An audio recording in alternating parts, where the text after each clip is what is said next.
Welcome. My name is John, and I'm just here to discuss movies and TV on the YT. And if you'd like to join that discussion, go ahead and smash that subscribe button and hit that notification bell as well. And today, we are talking about Mandalorian Season 2. And I'd just like to start off by saying that I did really enjoy this season. But I have a couple issues that I think might be pretty unpopular opinions to have.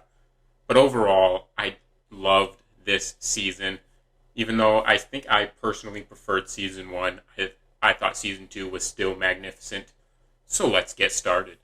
And so first I'm going to start off by saying, even though I think I prefer Season 1 as a whole, I think Season 2 had a better season-long arc and season arc.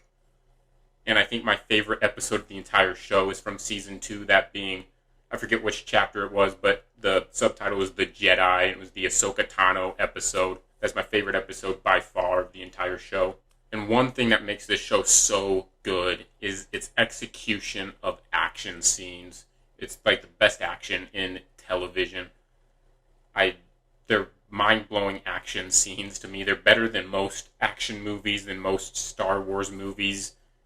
And as a big action fan, that's something I really enjoy about this show. And even as a fan of samurai movies, even though everyone calls this a Western in Star Wars, Season 1, it felt more Western-like. And that being said, a lot of Westerns were inspired and took inspiration, sometimes just ripped off samurai movies, which I'm perfectly fine with. The Magnificent Seven is one of my favorite Westerns. And one of the biggest reasons this gives me much more of a samurai vibe than Western vibe is a couple things. One, the Mandalorian have like this code, which is, so do samurai. They have codes, whereas cowboys, they're just outlaws running around. And another main reason this gives me samurai vibes is because it's basically a Star Wars version of Lone Wolf and Cub, which is a 1970s samurai film franchise, as well as a manga series. It's about basically a lonely samurai or rogue samurai that travels around with his baby child. And so, I mean, there's obviously comparisons between the two. And just quickly on the cinematography, I think it is shot extremely well. It's a very well-made show and what awesome-looking show. I love the shots they use, especially in that Ahsoka Tano episode. And even like the prosthetics, makeup, and everything, especially on Ahsoka Tano, I thought was fabulous. It was amazing and very well done. There were some instances in a couple episodes where I didn't think the CGI was up to par. One, a very bad instance, which I'll get into when I talk spoilers, but overall, I think visually it's still a stunning show. And then lastly, kind of before I get into controversial stuff, is the score and the sound. Ludwig Göransson. I can only name like 3 things that he's done: Black Panther, Tenet, and The Mandalorian. But just those 3 things alone are like 3 of my favorite film scores or TV scores out there. He's just got this. He just has some kind of talent, apparently. He's kind of a newcomer, and I kind of see him becoming this great classic, and we're going to start talking about him the same way we talk about Hans Zimmer and John Williams, because he just keeps making these amazing scores.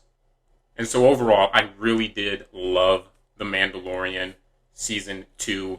Not quite as much as Season 1. I'd probably give Season 1 like a 4.5, or even like a 5 maybe. I kind of have to rewatch it a little, but I did really love Season 2 as well. But I did have a few more issues with it, which I'm going to get into because they're mostly spoiler issues. And so, overall, I would give The Mandalorian Season 2 a 4 because I really did enjoy it. Another thing I forgot to mention, this is not spoilers, I don't think, maybe it is, but I didn't like the casting of Boba Fett. I liked it before I saw the show because they were bringing back the guy who played Jango in Attack of the Clones. And so before I saw the show, before I saw the episode, I thought it was a great casting, obviously, because he's played Jango and Boba's a clone of Jango. So obviously that all makes sense and everything. And so I thought it was a perfect cast. Like, why would you cast anyone else? That being said, once I saw the episode, I didn't buy into anything. He felt like he was sleepwalking when he was talking and everything. I didn't feel anything from his voice performance. And now I'm probably going to get in a lot of trouble with the Star Wars fan base, because it seems like this is something everyone seems to love. Now, first of all, I don't necessarily consider myself a part of the Star Wars fan base, at least the hardcore fan base. I'm someone that just kind of really enjoys and loves the movies and the live action stuff. I've seen half of the Clone Wars. But overall, I'm just someone that enjoys the franchise, but I don't necessarily dig deep in lore and everything.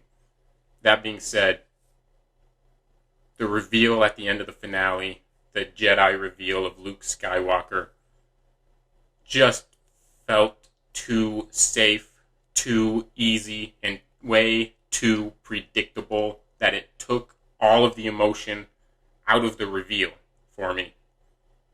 It was way too predictable, way too safe, and way too easy of a choice to make. I understand, story-wise, it makes total sense. I'm never going to argue that. It definitely makes sense. It's the logical solution, but that doesn't mean it's the interesting solution. Because it's a TV show. You can bring in a more interesting storyline into the show and then make it make sense through season 3. Trust your writers to make it make sense in season 3. Don't get me wrong, there's still plenty of emotions between the Grogu and Mandalorian segment of the ending. It's the reveal of the Jedi that I found extremely underwhelming and extremely disappointing because of how predictable and safe the story choice feels. But the other thing about the reveal is the frickin' CGI was terrible on Luke Skywalker's face. It was extremely distracting. I thought it was worse than the Rogue One Leia stuff.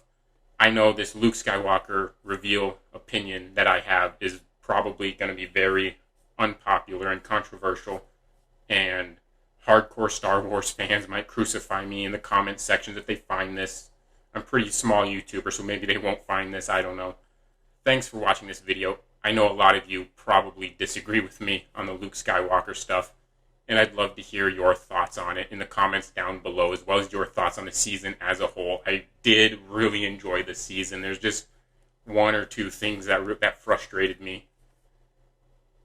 But anyway, if you like this video, if you like me, go ahead and smash that thumbs up icon and smash that subscribe button and hit that notification bell as well to stay up to date on my videos. And I will return next time when I see you again.